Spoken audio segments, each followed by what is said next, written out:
Salut à tous, c'est Migat. Je vais vous faire une petite vidéo. Donc avec la touchpad, donc sous Android. Donc là, vous voyez, donc je suis sous WebOS. Donc ceux qui ont la touchpad connaissent bien WebOS. Et là, je voulais vous montrer en fait comment basculer de WebOS à Android. Donc on va éteindre simplement la touchpad parce que maintenant il y a le multiboot. Le multiboot qui est sorti. Donc en fait ça va se passer directement au lancement où on va avoir plusieurs choix qui va s'offrir à nous pour justement lancer les différents OS sur la touchpad. Donc voilà. Donc là, on a le choix, je sais pas si vous voyez bien, Boot WebOS, Cyanogen Mode, le Clockwork Mode, WebOS Recovery, Reboot ou alors le Shutdown. Donc là, on va passer sous Cyanogen. Donc pour valider, donc on descend avec les boutons volume plus, volume moins et on valide avec le bouton Home et c'est parti. Donc là, on boot sous Cyanogen. On boot sous Cyanogen. Donc c'est Cyanogen 7.1. Donc je tiens à vous prévenir, c'est une version alpha. Donc qui est un peu buggée. Il y a quelques force close, des applications qui ne se lancent pas. Mais pour une version alpha, elle est quand même relativement stable. Je veux dire, vous pouvez rester dessus la journée tranquillement. Il y a quelques applications qui ne vont pas se lancer. Quelques force close, mais rien de bien méchant. Donc voilà, ça y est, on a booté. Là, on est sous Android. Alors, donc là, c'est différents Home, donc c'est en train de charger. Hop. Alors, vous pouvez voir en bas à gauche, comme sur les tablettes à Inocombe, vous avez le Home, le bouton menu, le bouton option. Parce que comme il n'y a pas de touche retour recherché sur la touchpad, il y a juste le bouton Home qui nous revient donc sur le Home. Mais là voilà, vous avez donc ils ont incorporé des nouveaux boutons avec donc voilà le Home, option, retour recherché et la barre de notification maintenant se trouve en bas. Donc, vous voyez, hop, elle se trouve en bas. Donc là, je vais killer les applications avec Taskill Manager. Donc voilà, nous sommes sous Android. Donc il y a pratiquement tout qui fonctionne. Je vais lancer le Wi-Fi pour faire un petit test avec vous. Donc vous voyez là, j'ai cliqué. Donc c'est un peu long. C'est un peu long c'est même long avant de charger.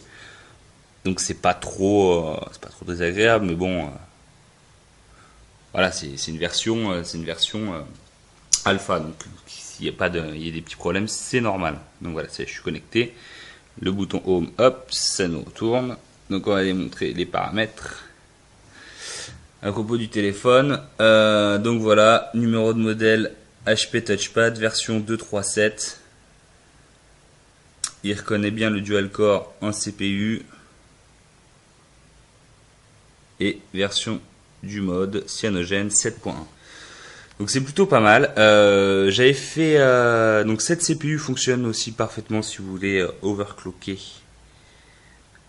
votre tablette. Donc moi, sachant que sous WebOS elle est overclockée, donc je pense que c'est pour ça que je peux l'overclocker. Autrement, je ne sais pas si c'est possible. Donc voilà, elle est overclockée à 1 Go 7. Je sais pas si on voit très bien. Non, on verra pas. On verra pas, donc maximum je peux l'overclocker, c'est 1 Go 782. Donc voilà, donc là elle est overclockée et on peut choisir de downclocker ou l'overclocker comme on veut. Donc ça marche. Donc je vais vous montrer, j'avais fait quelques tests benchmark, je vais pas tous vous les faire parce que c'est long, donc j'avais fait des screenshots des résultats qui sont plutôt pas mal, franchement c'est plutôt pas mal. Donc ça se passe dans la galerie. Donc les photos s'affichent relativement rapidement. Donc ça c'est vraiment bien. Donc là c'était CF Bench. Donc on peut voir Your Device. Il est tout en haut, donc c'est le meilleur. Bon, sachant qu'il est overclocké devant le Samsung Galaxy S2 qui lui n'est non overclocké, donc lui il a 1 Go 2, dual core 1 Go 2. Moi je suis un dual core 1 GHz. Donc on voyait que ça fait quand même des bons scores. Ça c'est Velamo Score, pareil c'est un benchmark. Donc on arrive à 913, donc c'est relativement un très bon score aussi. Toujours overclocké 1 Go 7. Et là le test quadrant, j'arrive à 3400. On voit pas. Si on voit pas, bon, c'est 3487. Hein. Donc plutôt pas mal, plutôt pas mal. Donc au niveau des applications, donc Titanium Backup marche parfaitement. Moi j'ai fait un Titanium Backup de mon téléphone sous Android, le Samsung Galaxy S2, et j'ai remis mes applications, enfin quelques applications sur la touchpad, donc ça marche relativement bien. On va vous montrer quoi comme jeu à Age of Conquest.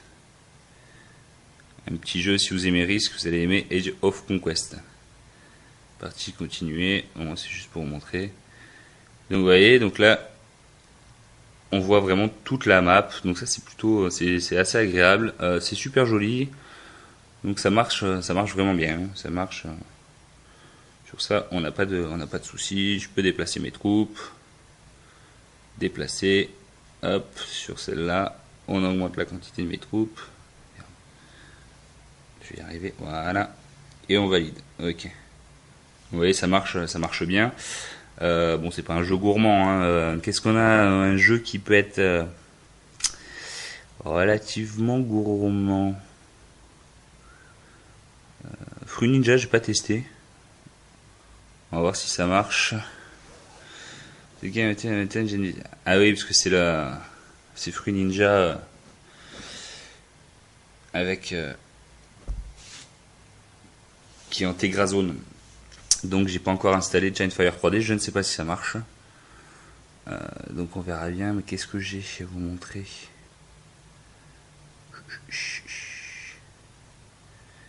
Un petit jeu. Ah bah tiens, Sky of Glory. Petit jeu d'avion.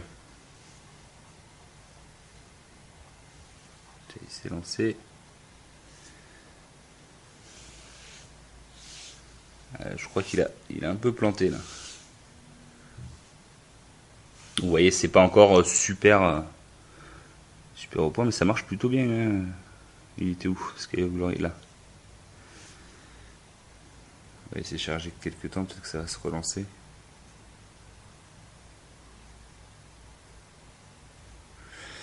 Sinon, pour vous dire, donc le Wi-Fi marche, le Bluetooth marche.